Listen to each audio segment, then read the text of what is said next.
Om Swastiastu. Om Swastiastu. Para pemirsa yang budiman dimanapun berada, kali ini kembali saya hadir untuk membagikan konten yang merupakan tematik baru. Tidak lain adalah Nidya Tantri. Sebelum saya melanjutkan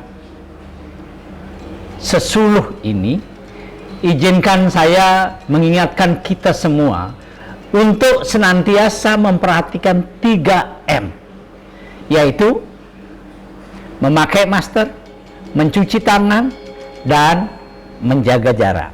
Semoga kita semua sehat walafiat. Terima kasih. Para pemirsa yang budiman, kali ini saya akan membagikan konten yang bersumber dari cerita anak-anak, cerita yang menggunakan binatang sebagai ilustrasi dan contoh. Nidya Tantri atau Dyah Tantri sesungguhnya diinspirasi dari Pancatantra. Tantra pertama adalah Manawa Tantra. Tantra kedua adalah Nandaka Tantra. Tantra ketiga tidak lain Garuda Tantra. Yang keempat adalah Wanara Tantra. Dan yang kelima adalah Matsya Tantra. Saya akan di beberapa konten yang akan datang berbicara mungkin akan cerita yang bersumber dari Manawa Tantra.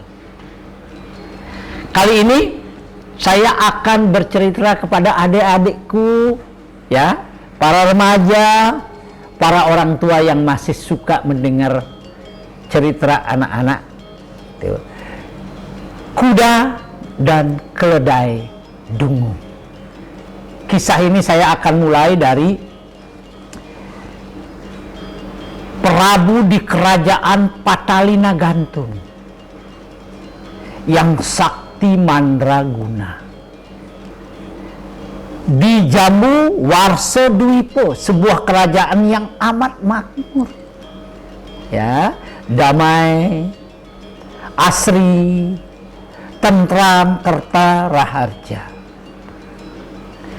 Sang Prabu bergelar Aishwaryadala, ya, Aishwaryadala, dengan mahapatihnya yang Satria Wirang bernama Ki Patih Bande Suwaryo. Nidya Tantri ini tidak lain adalah putri dari sang Mahapatih. Nidya Tantri cantik jelita dan memiliki pradnyan. Pradnyan itu kepinteran dan purusatama, berbudi. Itu cantik, pintar, berbudi, hebat, ya. Tidak ada tandingannya di kerajaan Patalina Gantung. Dia rajin membaca lontar, dia rajin nembang, dia rajin membaca sastra, belajar agama. Kecantikannya diibaratkan nyaris menyamai Yang Girimadu. Wah, Yang Girimadu. Sementara itu, Ki Patih Bande adalah seorang satria wiring, gagah perkasa, dan pengawal kerajaan yang berwibawa. Ki Patih Bande Suwaryo dalam menjaga keamanannya, dibantu beberapa Mahapatih yang lain. Ki Banepatih Suwaryo memiliki seorang putri tadi yang saya sebut Nidyah Tantri. Suatu saat sang raja bertitah ingin mempersunting gadis-gadis.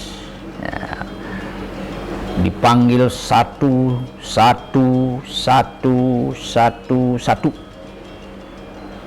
Tidak ada satupun yang berkenan di hatinya. Sampai satu saat sang raja memanggil Ki Patih.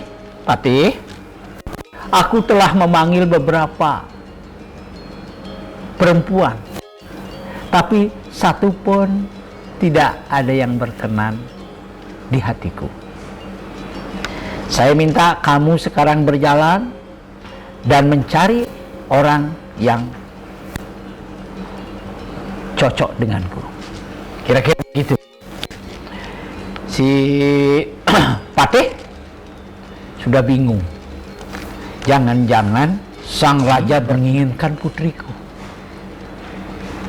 yang cantik, Pramyan tadi, Purusetamo, cantik, pintar, dan berbudi luhur.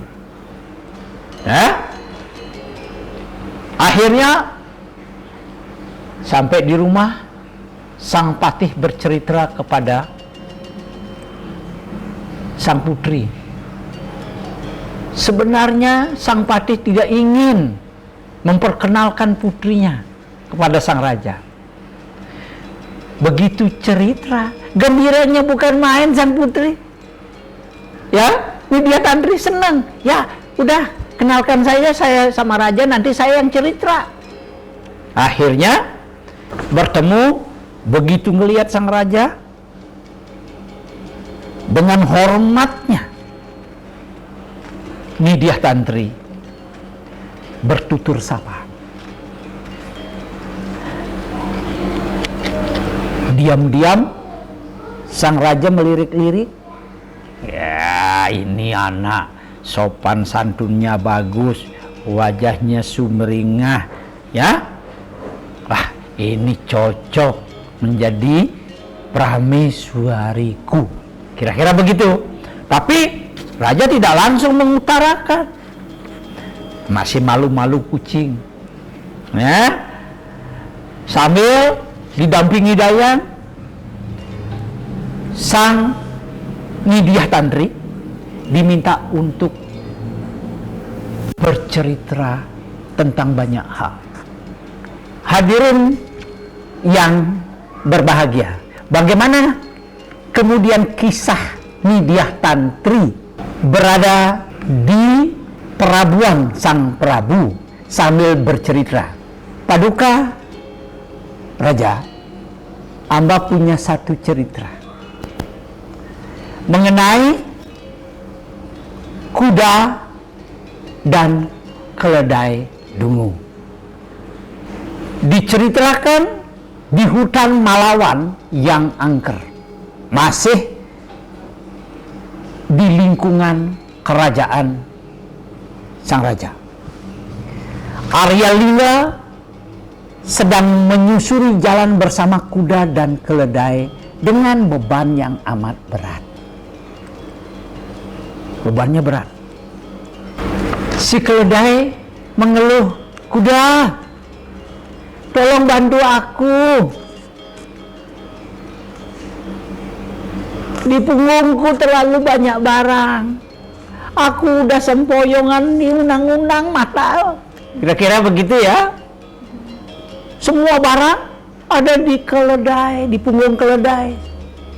Si kuda dengan sombongnya bilang begini, "Mohon maaf keledai, aku ini lahir bukan untuk mengangkut berat. kakiku panjang. Tujuannya agar aku bisa berlari cepat, bukan menggendong barang. Apa kata Arya Jingga kalau tahu kakiku sakit? Maaf ya, maaf. Kakiku yang panjang ini bukan untuk mengangkut beban berat, melainkan untuk berlari kencang. Tolong deh kuda, sedikit aja ambil. Aku sudah nggak tahan ini. Akhirnya apa yang terjadi? Dengan terengah-engah, si keledai mengikuti jalannya kuda yang memang tidak bawa beban dan memang suka berlari. Keledai terengah-engah mengikuti jalannya sang kuda yang memang gagah. Keledai lunglai kemudian ambruk. Saking beratnya beban, dia ambruk, tersungkur dan mati. Kasihan si keledai mati karena keberatan beban. Apa yang terjadi? Arya Lingga kemudian memindahkan seluruh beban itu ke kuda. Ya, beban yang berat itu termasuk juga bangkai keledai. Semua barang yang dipikul, digendong ya oleh keledai dipindahkan ke punggung kuda, termasuk bangkainya keledai. Dalam hatinya kemudian, aku menyesal. Andai kata tadi beban itu aku pikul, si keledai pasti tidak mati kelelahan. Para pemirsa yang budiman, kesombongan si kuda telah mengabaikan aspek tenggang rasa.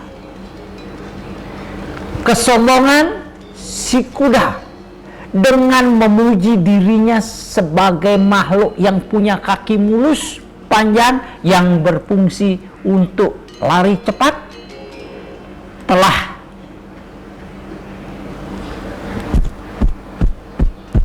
menjadikan dirinya lupa pada kemanusiaan. Oleh karena itu, sesungguhnya ingin memberi pesan sederhana. Kesombongan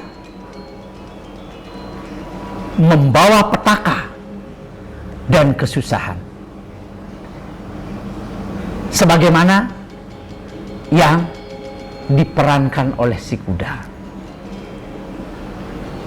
Terlalu mengagumi dan membanggakan diri sendiri,